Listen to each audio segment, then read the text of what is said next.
கட்சியின் கொள்கை என்னைக்குமே வந்துட்டு என் மனதுக்குள் இருந்த கொள்கைகள் தான். அது இந்த கொள்கைகள் வந்து இந்த கட்சியில இருக்கிறது எனக்கு முன்னாடி தெரியாது. இதுக்கு முன்னாடி பிஜேபியில் இருந்தீங்க நீங்க. ஆமா. ஏ டீம்ல இருந்து மறுபடியும் பி டீமுக்கு வந்திருக்குங்கன்னு எடுத்துக்கலாமா? எதிர்கட்சிகள் அந்த மாதிரி விமர்சனம் வைக்கிறாங்க. ஏ டீம் பி டீம்ங்கிறது உண்மையா அது? இல்ல கண்டிப்பா இல்ல. அது வந்துட்டு அரசியல்ல இருக்கக்கூடியவங்க இதை ஒரு காரணமா ஏற்படுத்தி சொல்லலாமே ஒழிய. நீங்க முதல்ல சீமான் அவர்களை வந்து அரசியல் ரீதியா தனிப்பட்ட முறையில் கூட சந்திக்க வாய்ப்பு இருக்கு. நீங்க படிக்கிற காலத்துல அவர் உங்களுக்கு உதவி பண்ணதா சொல்லியிருக்கீங்க. அதையெல்லாம் தாண்டி அரசியல் ரீதியா அவர் சந்திக்கும் போது உங்கள்கிட்ட என்ன விவாதம் வச்சாரு? எந்த ஒரு நம்பிக்கையின் பேர்ல இந்த கட்சியில இணைஞ்சு வேட்பாளர் நிற்கிறீங்க? என்ன விவாதம் வச்சாரு அப்படின்னா, இப்போ நாம் தமிழர் அப்படிங்கிறது ஒரு இனவாத கட்சின்னு வெளியே பேசுகிறாங்க. இரண்டு மொழிகளுக்கு இடையான பிரிவினை பேசுகிறாங்க அப்படிங்கிறாங்க. இங்கே உள்ள இந்த வேட்பாளரை இல்லை இந்த கட்சியை இங்கே உள்ள தெலுங்கு மக்கள், கன்னடம் பேசக்கூடிய மக்கள், பிற மொழிகள் கூட பேசக்கூடிய மக்கள் இருக்கும்போது இந்த போட்டி சவால்களை எப்படி எதிர்கொள்வீங்க? அவங்க எந்த மாதிரியான ஒரு மனநிலையில் இருக்கிறாங்க? ஆக்சுவலாக இது ஒரு போட்டி சவாலாக நான் பார்க்கலங்க. ஏன்னா மக்கள் வந்துட்டு பிற மொழி மக்களாக இருந்தாலும் அவர்களுக்கும் தெரியும் இல்லைங்களா, இருந்த அரசியல்வாதிகளை பற்றியும் தெரியும், இது வரைக்கும் என்னென்ன மாற்றங்கள் அவர்களுடைய வாழ்க்கையில் ஏற்பட்டிருக்கிறதுன்றது தெரியும். இவங்க மேலே தனிப்பட்ட முறையில் பார்த்தீங்கன்னா நிறைய மணல் கொள்ளை, இயற்கையை பாதுகாக்கிறது இல்லை, அதே போல் மக்களுக்கு தேவையான இந்த வாட்டர் சப்ளை, இந்த மாதிரி விஷயங்கள், அந்த பேசிக் நீட்ஸ் வந்துட்டு அவங்க பண்ணி கொடுக்கறது இல்லை. இப்போ சொல்லும்போது ஒரு விஷயத்த சொல்லிட்டு வராங்க, ஆனால் எதையும் கம்ப்ளீட் பண்ணி கொடுத்துட்டு போகிறதில்ல. அந்த ஓட்டுக்காக மட்டும்தான் வராங்க, எதையும் செஞ்சு கொடுத்துட்டு போகிறோம்.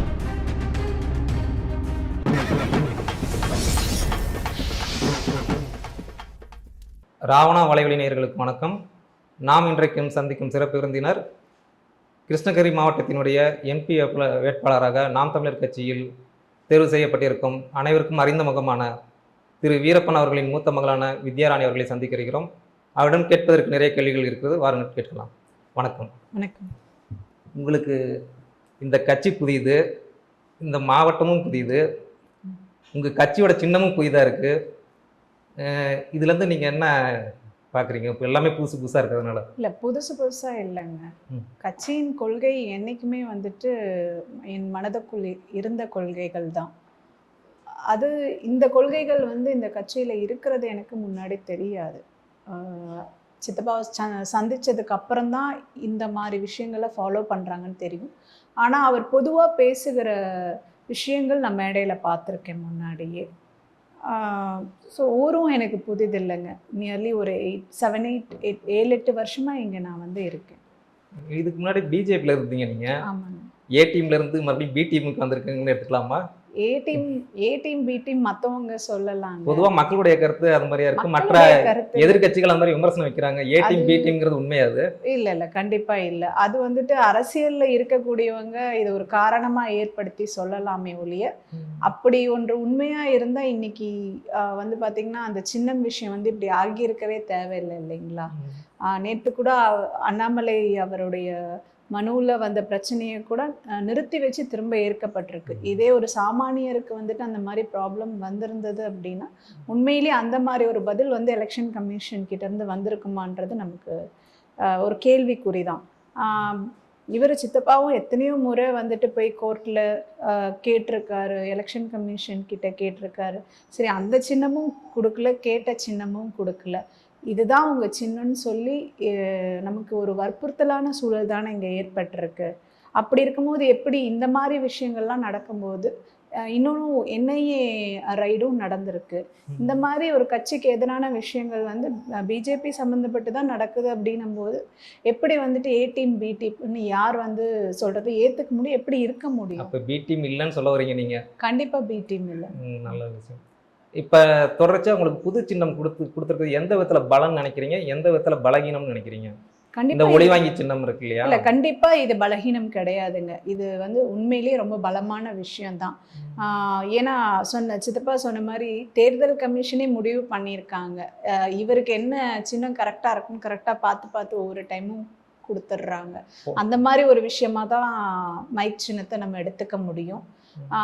மைக் சின்னம் பொறுத்த வரைக்கும் என்னென்னா எல்லாருமே அந்த மைக்கை ஹோல்ட் பண்ணி தான் வந்துட்டு பரப்புரையை செய்ய முடியும். அப்போ ஒவ்வொருத்தர் கைகள்லையும் ஏந்தி எல்லார் கண்களையும் பார்க்க போற ஒரு பொருள். எலெக்ஷன் வந்துட்டு மைக் இல்லாம நடக்கவே போறது இல்லை எந்த ஊர்லயும். ஸோ அது வந்து மக்கள் மனதில் 100% பதியும். அதை நாங்க கொண்டு போய் கரெக்டா சேர்த்துறோம்.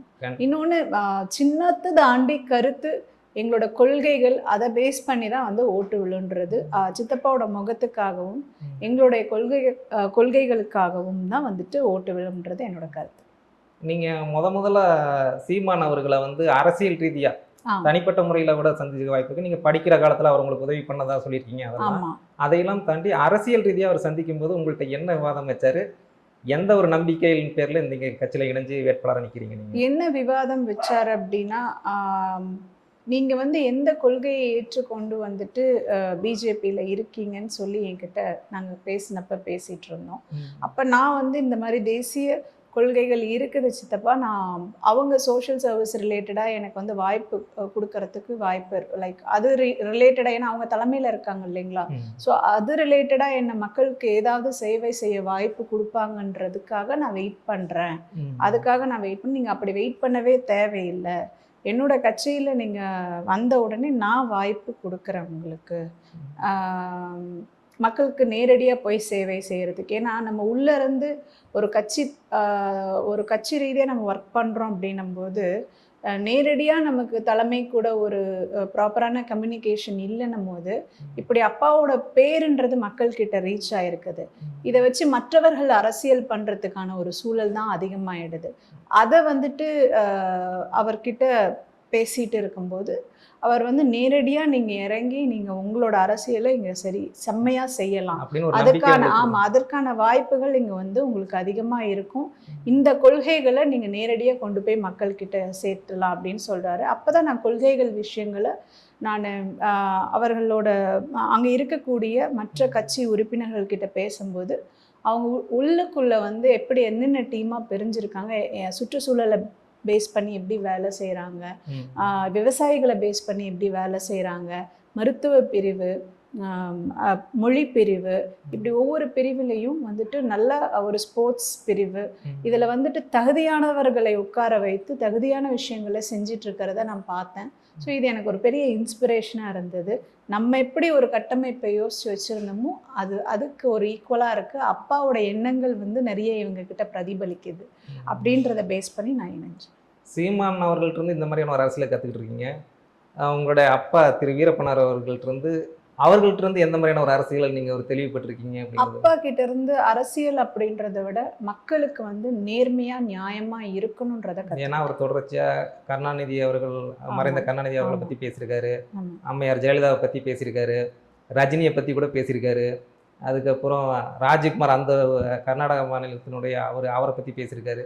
இந்த மாதிரி பல்வேறுபட்ட அரசியலிருந்து எந்த அரசியலை நீங்க உள்வாங்கி எடுத்துக்கிட்டீங்க? அவர் வந்து எல்லா விஷயத்திலும் எல்லார்கிட்டையும் இருக்கிற நல்ல நல்ல விஷயங்களை நான் வந்து உள்வாங்கி எடுத்துக்கிட்டேன். ஃபார் எக்ஸாம்பிள் கருணாநிதி அவர்களை வந்து பார்த்தீங்கன்னா ரொம்ப அடித்தட்டு மக்கள் நிலைமையிலேருந்து யோசிப்பார். ஒரு விஷயம் வந்துட்டு கொண்டு வராருன்னா கடைசி சிட்டிசன் வரைக்கும் அது போய் வந்து நல்லபடியாக செய்யணும்னு சொல்லி பண்ணுவார். அது அவர்கிட்ட இருந்து நான் எடுத்துக்கிட்டேன். ஜெயலலிதா அம்மா அவங்களை எடுத்துக்கிட்டிங்கன்னா அவங்களோட அந்த ஸ்ட்ரிக்ட்னஸ், இத்தனை பேரை கட்டி ஆளக்கூடிய அந்த ஸ்ட்ரிக்ட்னஸ் அவங்க கிட்ட இருந்து எடுத்துக்கிட்டேன். விஜயகாந்த் அவர்கிட்ட இருந்து அந்த மனித நேயம், என் தந்தை போலவே அவருக்கும் அந்த மனித நேயம் இருந்திருக்கு, அதை எடுத்துக்கிட்டேன். இவர் தமிழக வாழ்வுரிமை கட்சி வேல்முருகன் அவர்கிட்ட இருந்து அந்த தமிழ் தேசிய கொள்கைகளை சரியா அவரும் வந்து தன்னுடைய வாழ்க்கையில பின்பற்றிட்டு வராரு, அதையும் அவர்கிட்ட இருந்து எடுத்துக்கிட்டேன். இந்த மாதிரி நிறைய எக்ஸாம்பிள்ஸ் வந்து ராஜ்குமார் ஐயாவை பத்தி நான் கேள்விப்படும் போது அவர் ரொம்ப பக்தியானவர், ரொம்ப வந்துட்டு டவுன் டு அர்த், ரொம்ப ஒரு எல்லாருக்கும் ஒரே மாதிரி மரியாதை கொடுக்கக்கூடிய மனுஷன் நான் கேள்விப்பட்டேன். அதை அவர்கிட்ட இருந்து எடுத்துக்கிட்டேன். இப்படி நல்ல நல்ல மனுஷங்க கிட்ட இருக்கிற நல்ல நல்ல குணங்களை நான் எடுத்துக்கிட்டேன். இதுல சொல்லிக்கிட்டு இருக்கும்போது தமிழர் வாழ்வுரிமை கட்சிங்கிற ஒரு வார்த்தை இது பண்ணீங்க. அம்மா வந்து இப்ப அந்த கட்சியில இருக்காங்களா? இருக்காங்க. அம்மாட்ட ஆசீர்வாதம் வாங்கினீங்களா? கண்டிப்பா வாங்கினேன். அம்மா என்ன சொன்னாங்க? அம்மா சந்தோஷப்பட்டாங்க. நல்லபடியாக வெற்றி அடைஞ்சு வாங்க. நம்ம குடும்பத்துக்கு சீமான் சித்தப்பா அவரால் கிடைச்ச ஒரு நல்ல ஒரு வாய்ப்பு. இது வரைக்கும் எந்த ஒரு சூழல்ல எந்த அரசியல்வாதிகளும் கொடுக்காத ஒரு வாய்ப்பு. இப்படி பாதிக்கப்பட்ட ஒரு பேக்ரவுண்ட்லேருந்து வந்திருக்க ஒரு எனக்கு நம்ம குடும்பத்துக்கு வந்து கிடைச்சிருக்கு, இதை வந்து கரெக்டாக எடுத்துகிட்டு போயிட்டு கரெக்டாக செய்யணும், மக்களுக்கு வந்து கரெக்டாக சேவை செய்யணும், மக்கள்கிட்ட எடுத்து சொல்லணும், உங்களோட சூழ்நிலையை சொல்லணும்னு சொல்லுங்க. பொதுவாக கிருஷ்ணகிரி மாவட்டத்தில்னு பாராளுமன்ற தொகுதிக்குன்னு ஒவ்வொரு மாவட்டத்துக்குமான ஒரு சில பிரச்சனைகள் இருக்கும். அதை முன் வச்சு தான் வேட்பாளர்கள் வந்து என்னென்ன செய்ய போகிறோம் அப்படிங்கிற விஷயங்களை சொல்லுவாங்க. இப்போ குறிப்பாக உங்களுடைய மாவட்டத்தில் பெரும்பான்மையான பிரச்சனைகள் என்னென்ன இருக்குது, அதை தீர்க்கிறதுக்கான என்ன வழி அப்படிங்கிறது இதெல்லாம் இருக்குங்களாங்க? ரொம்ப ஒரு 50-70 வருஷமாக இந்த மாவட்ட மக்கள் வந்து கேட்குற ஒரு விஷயம் வந்துட்டு, ஒசூர் டு தர்மபுரி வந்துட்டு பார்த்தீங்கன்னா ரயில்வே ஸ்டேஷன் இருக்குது. இந்த மாவட்டத்துக்கு வந்து இன்னும் ரயில்வே ஸ்டேஷன் கொண்டுட்டு வரல. அது ரயில்வே ஸ்டேஷன் இருந்தால் இன்னும் கொஞ்சம் நல்ல டெவலப்மெண்ட்ஸ் வந்து அதிகமாக இருக்குன்றது எதிர்பார்ப்பு. அதே போல் இங்கே வந்து சரிசமமான விகிதத்தில் படித்தவங்களும் இருக்காங்க, நிறைய வந்துட்டு அக்ரிகல்ச்சுரல் ரிலேட்டடான லேண்டும் இருக்குது. ஆனால் என்னென்னா நல்லா விவசாயம் பண்ணிட்டு இருந்த பூமி இன்றைக்கி இருக்க சுற்றுச்சூழல் காரணமாக நிறைய ஏரிகள் குளங்கள் வற்றி இருக்குது. நிறைய விவசாய பூமிகளுக்கு வந்துட்டு சரியான நீர் வரத்து இல்லாததுனால ஒரு காய்ந்த பூமியாக தான் நம்ம அதிகபட்சமாக பார்க்க முடியுது. ஒரு முடிஞ்ச அளவுக்கு வந்து செலவு பண்ணுறவங்க பண்ணிடுறாங்க. ஆனால் வந்து ரொம்ப அடித்தட்டாக இருக்கிற மக்கள் வந்து உண்மையிலேயே ரொம்ப கஷ்டப்பட்டு வெளியில் வேலை தேடி போய் ரொம்ப பாடுபட்டு தான் வந்துட்டு வாழ்கிறாங்கன்றது நான் பார்த்த வரைக்கும் இங்கே இருக்குது. ஆனால் இங்கே படித்தவங்களை பொறுத்த வரைக்கும் கவர்மெண்ட் வேலையில் இருக்கவங்களும் இருக்காங்க. அதே நேரம் பார்த்திங்கன்னா வேலையே இல்லாமல் அன்எம்ப்ளாய்டான யங்ஸ்டர்ஸ் இருக்கிறதும் நான் பார்க்குறேன். ஸோ இந்த அன்எம்ப்ளாய்டான யங்ஸ்டர்ஸ் இந்த டவுனுக்குள்ளே இருக்கிறவங்களுக்கு வந்துட்டு ஒரு சிறு குறு தொழில் வந்துட்டு ஏற்படுத்தி கொடுக்கணும், ஒரு பிஸ்னஸ் ட்ரைனிங் கொடுக்கணும், அது மூலிமா அவங்களுக்கு லோன் அரேஞ்ச் பண்ணி அவங்க ஒரு ஸ்மால் ஸ்கேல் பிஸ்னஸ் ஓனர்ஸாக ஆகக்கூடிய ஒரு வாய்ப்புகள் ஏற்படுத்தி கொடுக்கணுன்றது வந்துட்டு இருக்குது. அதே போல் பார்த்திங்கன்னா விவசாயிகளுக்கு அந்த நிலங்கள் நீர் ஏரிகள் குளங்கள் எல்லாம் வற்றி போய் இருக்கக்கூடிய இடங்களை வந்து மீட்டெடுத்து அதை சரி செய்து அதை பராமரித்து அவங்க கையில் ஒப்படைத்து வந்துட்டு அவங்களுக்கு அது ஒரு ப்ராப்பரான வாட்டர் சப்ளை வந்துட்டு கனெக்ட் பண்ணி கொடுக்கணுன்ற ஒரு இது இருக்குது. அதே போல் அஞ்சட்டி அந்த பக்கம் வந்து பார்த்திங்கன்னா யானைகளால் தொல்லை. இப்போ நான் நேற்று கூட அந்த மக்களை போய் அங்கே சந்திக்க போயிருந்தேன். அவ்வளோ அந்த காணல் வந்துட்டு அவ்வளோ வந்து முழுக்க அந்த மரங்கள் எல்லாம் அவ்வளோ காய்ந்து இருக்குது. ஃபாரஸ்ட் ஆஃபீஸர்ஸ் நிறைய இருக்காங்க, ஆனால் அங்கே இருக்கக்கூடிய விலங்குகளுக்கு வந்து சரியான வந்து நீர் வசதி இருக்கா உள்ளன்றது தெரியல. இப்போ ரீசண்டாக கூட வந்து ஒரு 3-4 பேரை வந்துட்டு யானை மிதித்து பெண்களை வேலைக்கு போன பெண்களை வந்து யானை மிதித்து கொன்னதை நான் கேள்விப்பட்டேன். இதெல்லாம் கேட்கும் போது ரொம்ப வருத்தமாக இருக்குது. ஏன்னா வந்துட்டு அங்கே பக்கமாக வந்து ஒகேனைகளும் இருக்குது, அங்கேருந்தும் கனெக்ட் பண்ணலாம். அவங்க நிறைய வாய்ப்பு இருக்குது. நீரை வந்து ஒரு இடத்துலையும் கொண்டு போய் சேர்த்துறதுக்கு நிறைய வாய்ப்பு இருக்குது. அதையெல்லாம் ஏன் விட்டுட்டு அவங்க வந்து இது வரைக்கும் பண்ணாமல் வச்சுருக்காங்க? இவ்வளோ வாய்ப்பு இருந்து இந்த மாவட்டத்தை சுற்றி தென்பெண்ணை ஆறு இருக்குது, இங்கே டேம் இருக்குது, டேம் இருக்குது. அதே நேரம் அங்கே அந்த எண்டில் பார்த்திங்கன்னா ஒகேனக்கல் இருக்குது. இந்த நீரெல்லாம் ஏன் வந்து இவங்க வேஸ்ட்டாக விட்டுட்டு இருக்காங்க? இத்தனை விவசாயிகளுக்கும் நல்ல ஒரு வாழ்வாதாரம் ஏற்படுத்தி கொடுத்துருக்குறாமே அப்படின்ற ஒரு ஆதங்கம் வந்து எனக்கு பார்க்கும்போது தோணுச்சு.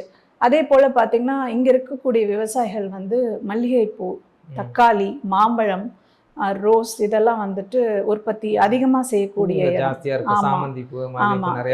இதெல்லாம். ஆமாம், கண்டிப்பாங்க. இதை வந்து ஸ்டோர் பண்ணுற ஒரு கூல் ஸ்டோரேஜ் இடம் வந்துட்டு ரெடி பண்ணி கொடுக்கணும் அவங்களுக்கு.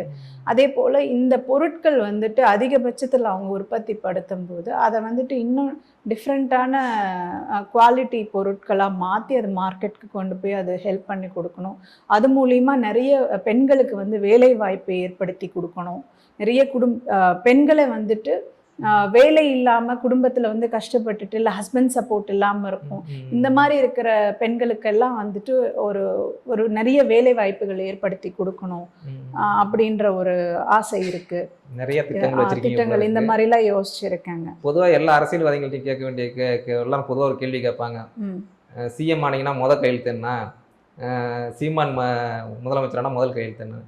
நீங்கள் பாராளுமன்றம் போய் ஜெயிச்சு போறீங்க அப்படின்னா உடைய முதல் முழக்கம் என்னவா இருக்கும் பாராளுமன்றத்தில்? என்னோட முதல் முழக்கம் வந்துட்டு இங்க இருக்கக்கூடிய விவசாயிகளுக்கு நீர் பற்றாக்குறையை தீர்க்கறதுக்கான வழிகளை செய்வதுதான் முதல் முழக்கமா இருக்குங்கிறீங்க.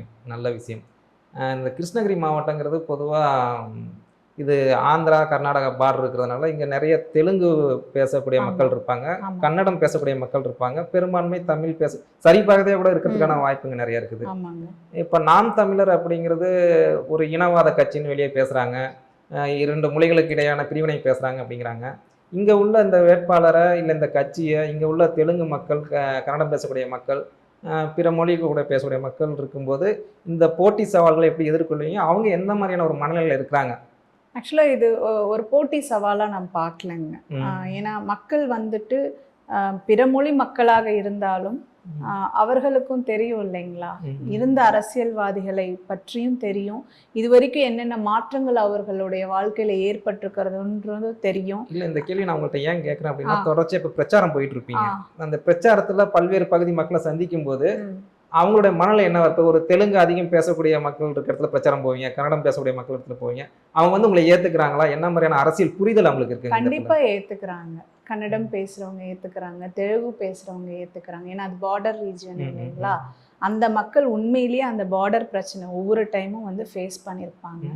அவர்களுக்கு நேரடியாக எங்க அப்பாவை பற்றி அதிகமா தெரிஞ்ச ஒரு மக்கள், அதனாலதான் அவங்கள்ட்ட அப்படின்றதுனால அவர்களுக்கு இந்த உலகம் என்ன சொன்னாலும் அங்கே உள்ள மக்களுக்கு உண்மை தன்மை என்னன்றது தெரியும்.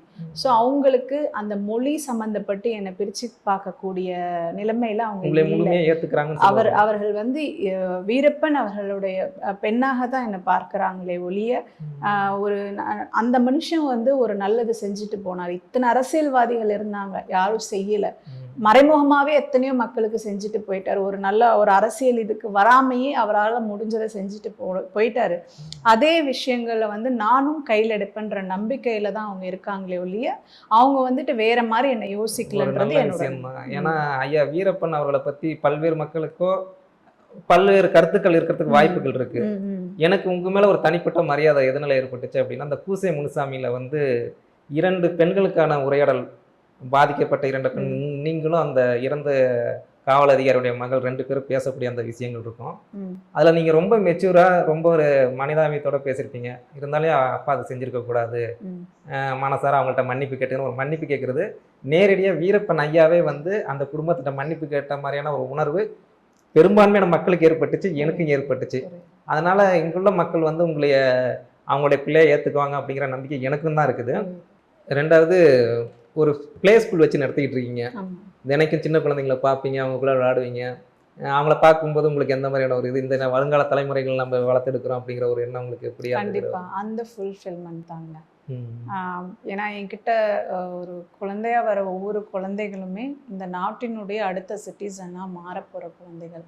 ஸோ அவர்களை வந்துட்டு ஒரு நல்ல பிஹேவியர் உள்ள, நல்ல கேரக்டர் உள்ள, நல்ல டேலண்டான குழந்தைங்களாம் நான் வந்து வளர்த்தெடுக்கணுன்றது வந்துட்டு நான் அதிகமாக எய்ம் பண்ணி பண்ணுறது. அதுதான் என்னோட டார்கெட். ஒரு குழந்தைங்களும் உள்ளே வரும்போது ஒரு குழந்தைங்க பேஸ் பண்ணி நான் வைக்கிற கோல் அதுதான். அவங்க என்ன பின்னடைவான நிலைமையில், என்ன குடும்ப சூழ்நிலைகள்லேருந்து வந்தாலும் அவர்கள் வந்துட்டு உருவாகிறது வந்து நல்ல ஒரு டேலண்டடான, நல்ல ஒரு ஆட்டிடியூடு உள்ள, எல்லாரையும் புரிஞ்சு நடந்துக்கக்கூடிய, எல்லாருக்கும் நல்ல விதமாக ஒரு நல்ல மனிதர்களாக உருவாக்கணும் அப்படின்றது தான் வந்துட்டு என்னோட எய்ம் அமைச்சிருக்கேன். இங்கே படிக்க வர குழந்தைங்கள்ட்ட அவங்க அப்பா அம்மா வந்து நீ யார்கிட்ட படிக்க போகிற தெரியுமா, இன்னார்கிட்ட படிக்க போகிற, ஒழுங்காக படிக்கலாம் அவர்கிட்ட சொல்லி விட்டுருவேன் அப்படிங்கிற மாதிரியான விஷயங்கள் சொல்லுவாங்களா? அந்த குழந்தைங்கள் வந்து உங்கள்கிட்ட நேரடியாக வந்து உங்கள் அப்பா யார் என்ன அப்படிங்கிற ஒரு உரையாடல் என்ன நடத்தியிருக்காங்களா? அவங்கள அந்த சின்ன குழந்தைங்களுக்கு என்ன சொல்லுவீங்க நீங்கள்? என்ன கேட்டிருக்காங்களா அந்த மாதிரி? ஆக்சுவலாக அப்படி கேட்டதில்ல. நிறைய வந்துட்டு ஃபோனில் பார்க்குறோம், மம்மி ஃபோனில் பார்த்தோம், டேடி ஃபோனில் பார்த்தவங்கள அப்படின்னு சொல்லி கேட்டிருக்கிறாங்க. அதுதான் நான் பார்த்துருக்கேன். பார்த்துட்டு இந்த குழந்தைகள் வந்து அப்பாவை பற்றி எதனா விசாரிப்பாங்களா, கேட்பாங்களா? இல்லை கேட்டாங்கன்னா அந்த அளவுக்கு எதனா சொல்லுவீங்க? அந்த குழந்தை அப்பா இப்படி அவர் அப்பாவை வந்துட்டு தாத்தான்னு தான் சொல்லுவாங்க. Super super. இப்போ நீங்கள் ஒவ்வொரு பகுதிக்காக போயிட்டு இருக்கு, பிரச்சாரத்துக்கு போகிறீங்க, ஒவ்வொரு பகுதி மக்கள் என்னென்ன சொல்கிறாங்க? அதாவது பெண்கள், மாணவர்கள், இளைஞர்கள், இந்த மாதிரி வந்து என்ன மாதிரியான ஃபீட்பேக் உங்களுக்கு வருது? நாம் தமிழர் கட்சி சம்மந்தமாக, இல்லை ஏற்கனவே இருந்த ஆட்சியாளர்கள் மேலே அதிருப்தியிலேருந்து என்ன சொல்கிறாங்க? உங்கள்கிட்ட எப்படி இந்த பொதுமக்கள் வந்து இன்ட்ராக்ட் பண்ணுறாங்க? நான் யார் என்னன்னு தெரியாத ஒரு சூழல் நான் போகும்போது இது அந்த குறைகளை சொல்கிறாங்க. யாரும் எதுவும் செய்யலை, நாங்கள் என்ன ஓட்டு போட்டு என்ன இது எல்லாம் ஒரே மாதிரி தான் இருக்காங்க, ஒரு விரக்தி நிலைமையில தான் இருக்கிறாங்க. நான் இப்போ நேற்று அங்கே அஞ்செட்டி சைடு போயிட்டு வந்தேன், அதை வச்சு சொல்கிறேன். அங்கே ஒரு கிராமம்லாம் பார்த்தீங்கன்னா இந்த டைம் நாங்கள் ஓட்டே போட மாட்டோன்ற ஒரு இதுலலாம். அது ரொம்ப தப்பு இல்லையா? அது நம்ம கண்டிப்பா அவங்களுக்கு என்ன அப்படின்னா, அவங்களுக்கு வந்துட்டு அந்த ஊருக்கு எந்த விதமான வசதியுமே இல்லை போல இருக்குங்க. அது எதையுமே அவங்க இனிஷியேட்டிவ் எடுத்து பண்ணி கொடுக்கலன்ற அந்த ஊர் மக்களுக்கு எதனா வாக்குறுதி கொடுத்து நான் இன்னும் அவங்கள நேரடியாக சந்திக்கல, கேள்வி மட்டும் பட்டேன். ஏன்னா அவங்க ரொம்ப இன்டீரியரான ஒரு வில்லேஜ்னு சொல்லி சொன்னாங்க. ஸோ இந்த மாதிரி இருக்கிறாங்க. பட் ஆனால் அப்பாவுடைய பேரை கேட்கும்போது அவரோட பொண்ணுன்னு என்னோட முகத்தை பார்க்கும்போது அவங்களுக்கு ஒரு நம்பிக்கை ஏற்படுது. கண்டிப்பா இவங்க வந்தா கண்டிப்பா நம்மளோட நிலைமையை புரிஞ்சு செய்வாங்கன்ற ஒரு நம்பிக்கை அவங்க கிட்ட ஏற்படுறத நான் பார்த்தேன் அவங்க பேசும்போது. இப்ப தனிப்பட்ட முறையில் உங்களுக்கு திமுக, காங்கிரஸ், பிஜேபி ஆகட்டும், மற்ற அதிமுக கட்சி ஆகட்டும், இவங்க மேலே தனிப்பட்ட முறையில் என்னென்ன விமர்சனங்கள் இந்த மக்கள் பகுதியில் வைக்கிறாங்க? இவங்க மேல தனிப்பட்ட முறையில பாத்தீங்கன்னா நிறைய மணல் கொள்ளை, இயற்கையை பாதுகாக்கிறது இல்ல, அதே போல மக்களுக்கு தேவையான இந்த வாட்டர் சப்ளை, இந்த மாதிரி விஷயங்கள், அந்த பேசிக் நீட்ஸ் வந்துட்டு அவங்க பண்ணி கொடுக்கறது இல்ல. இப்ப சொல்லும் போது ஒரு விஷயத்த சொல்லிட்டு வராங்க, ஆனா எதையும் கம்ப்ளீட் பண்ணி கொடுத்துட்டு போறது இல்ல. அந்த ஓட்டுக்காக மட்டும்தான் வராங்க, எதையும் செஞ்சு கொடுத்துட்டு போறது இல்ல. இப்ப சமீப காலமா தமிழ்நாட்டுல அதிக போதைப் பொருள் சப்ளை ஆகிட்டு இருக்கு, அங்கே இப்படிப்பட்டிருக்காங்க, இங்கே இப்படிப்பட்டிருக்காங்க அப்படின்னு பேச்சு நிறைய தமிழ்நாடு முழுக்க நடக்குது.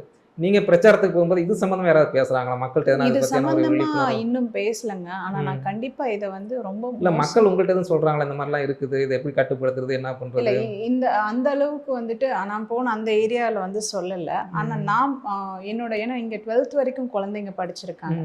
என்னோட பேரண்ட்ஸ் எத்தனையோ பேர் என்கிட்ட வருத்தப்பட்டிருக்காங்க அவங்களோட குழந்தைகளை பத்தி. இதை நான் இது ஒரு கண்டனமாவே நான் வைக்கிறேங்க.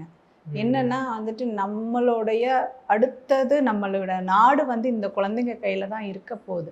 அதை யோசிச்சு அந்த ரெஸ்பான்சிபிலிட்டியோட எல்லாரும், அரசியல்வாதிகள் மட்டும் இல்லை, இந்த மாதிரியான விஷயங்களை கையில் எடுத்து வியாபாரமா செஞ்சு பணம் சம்பாதிக்கணும்னு நினைக்கிறவங்களும் அவங்க வீட்டு குழந்தைங்களுக்கு அவங்க கொடுப்பாங்களா? அவங்க வீட்டு குழந்தைங்களுக்கு அந்த பழக்கம் இருந்தா அதை ஏற்றுக்கொள்வாங்களா? ஏன்னா அந்த ட்ரக்ன்றது நேரடியா பாதிக்கிறது நரம்பு தான்.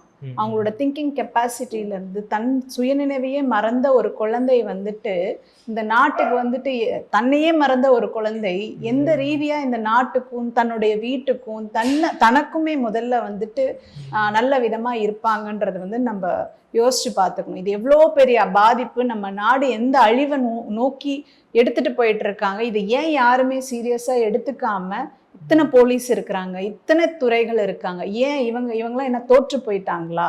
இந்த விஷயத்தை ஏன் பார்த்து சரி பண்ணல? டீ கடைகள்ல கிடைக்குதுங்க, அங்கங்க இருக்கக்கூடிய டீ கடைகள்ல கிடைக்குது. என்னோட ஸ்டூடெண்ட்ஸ் நான் பேரண்ட்ஸ் கிட்ட விசாரிக்கும் போது சாதாரண ஒரு டீ கடையில கிடைக்குன்னா இப்ப போலீஸ் எல்லாம் என்ன பண்ணிட்டு இருக்காங்க?